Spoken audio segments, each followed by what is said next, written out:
What's up guys, it's Punchy. Today I have a new build that is inspired off a video game character instead of the usual anime builds that I make. Today my build is based off the classic Mortal Kombat ninja, Noob Saibot. I felt like I was able to make him in Deepwoken pretty well and it was actually quite a success. I hope you guys enjoy it and I'll definitely make some more video game characters as well as anime builds. Before we start, I gotta say thanks for all the love on my previous video where I talked about the drip of all my other builds. I'm not gonna lie, this character deserved a high placement on that tier list, but I had to keep it a secret. Anyway, make sure to like and subscribe, and if you want to support me directly, feel free to join the channel as a member. Enjoy. So, Noob Saibot is a popular and classic character from the Mortal Kombat series, and today I'll be inspiring this build off of his moves from Mortal Kombat 11. He's a ninja just like Scorpion, Sub-Zero, and the rest, but he's a bit unique. Most of his moveset derives from the use of clones, teleportation, and darkness, which I think we can totally replicate.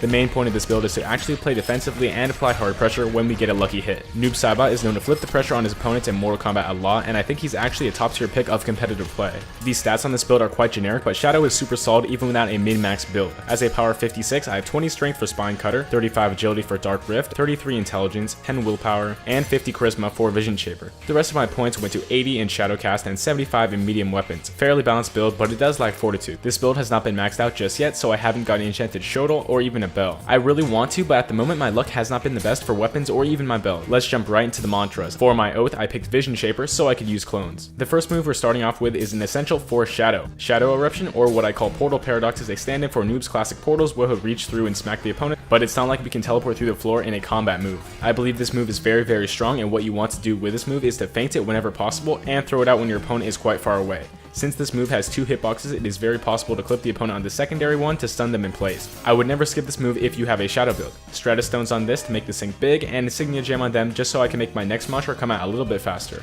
Dark Blade or Spinning Wraith is going to be any type of string or combo coming from Noob Saibot because there's a lot of spinning that he does and incorporation of Shadow. What makes this move similar to Noob is the applied pressure. When following up a missed attack or closing the distance, you can throw out a Dark Blade and cancel it to catch your opponent off guard. I put a Tornado Spark on this so it would have an additional hit at the end. The next move I've got going on is going to be Double Trouble. This is going to be obviously one of his clone moves, and I don't think it's very necessary in Deepwoken, but they are pretty fun to mess around with. I would prefer if there was a variation that did the Legion Kata critical, but this is all we get. Use this move to spam the field to get some cheeky hits, and I put a lot of Log Stones and Blue Gem to extend the timer for them. One of our big moves is going to be Shadow Gun renamed to Dark Jabs. Obviously, Noob doesn't have any Ceros that he shoots, but he definitely has a lot of projectiles, so let's pretend that these are all clumped into one Shadow Gun that covers the whole screen. So this move's entire purpose is to do some good damage while healing us a little bit with a Bloodless Gem. If you slap Glass Stones, Stratus Stones with a Blast Spark, you get something like this. Never throw this out unless you know it will hit, or try to flourish or stun the target before using this move. The last mantra I use frequently is going to be the newly added Rising Shadow. Whenever I see this move, it reminds me of Noob's Sickle moves or the Clone Slam that picks up and sends down the target on the ground for a combo. This move is unbelievably broken because you can send it out right after an attack while blocking or whenever you really want to. If you miss this, it costs almost nothing, but when it hits, it allows for 50-50s. In fighting games, 50-50s are where you either get hit or you parry in this case. If you grab with this, you can do a Shadow Gun into this for free damage or whatever you really want. This Shadow move is super solid, and I would never skip this in the future. I put Cloud Stones and Insignia Gems on this, but I don't know if they actually do anything. Unfortunately, I did not put many teleports on this build because they either didn't work on my moves or were lackluster. I'm talking about Wayward Gems. Luckily, I did pick up Shadow Assault for basic horizontal movement and Shadow Travel for everywhere else. There's no fast-paced teleports, so this will be the best we can get. That's all for my mantras, but that's definitely not all that makes Shadow great. Shadow is extremely versatile in both the pressure department and defense department. Some dumb stuff that is a part of the Shadow path is a talent called Dark Rift. If you dodge an attack, you can sit in a rift state and you can wait until your opponent to attack to catch them off guard. Basically, it rewards you too much for dodging a single attack, but I'm not complaining. Another really strong talent that makes this build ridiculous is Fear. Whenever you flourish or hit somebody with your Shadow moves, they stand still and most importantly close to you. This is a generally great talent, but especially nice for the Shotel. Oh yeah, let's talk about the weapon I'm using. Noob Saibot in Mortal Kombat 11 is known for his crazy looking sickle, but for Deepwoken we're going to be using the Shotel. It's an oversized version of his sickle, and his reach in game is almost medium to long range. I only have 75 in my medium weapon on this build, and I'm doing around 31 damage without even being maxed. This weapon is unique due to its chip damage and its notable critical attack. If you hit somebody unblocked with this weapon, it will do 1%, which may not seem like a lot, but it will quickly add up. The crit attack is a fast swipe that comes out really quickly and keeps the opponent close for hit.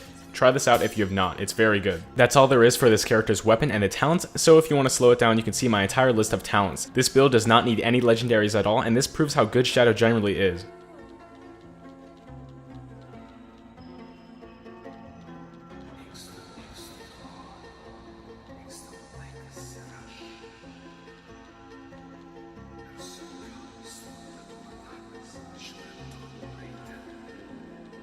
You already saw my weapon, so let's talk about the outfit. This character is wearing an onyx Minissary coat, prophet's cloak, black scarf, enforcer boots, a dark hood, and a 10-gallon bandana. I think I did this character justice with my faithful recreation of his outfit, but I think the purple eyes are a little bit too purple. I don't know, it might just be me, but I really like the threads I have on right now. Check out some fights if you want to see my favorite ninja in action.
And thank you guys for watching. More inspired builds are coming up, so if you have any ideas, drop them in the comments. Thank you guys, and I love you all.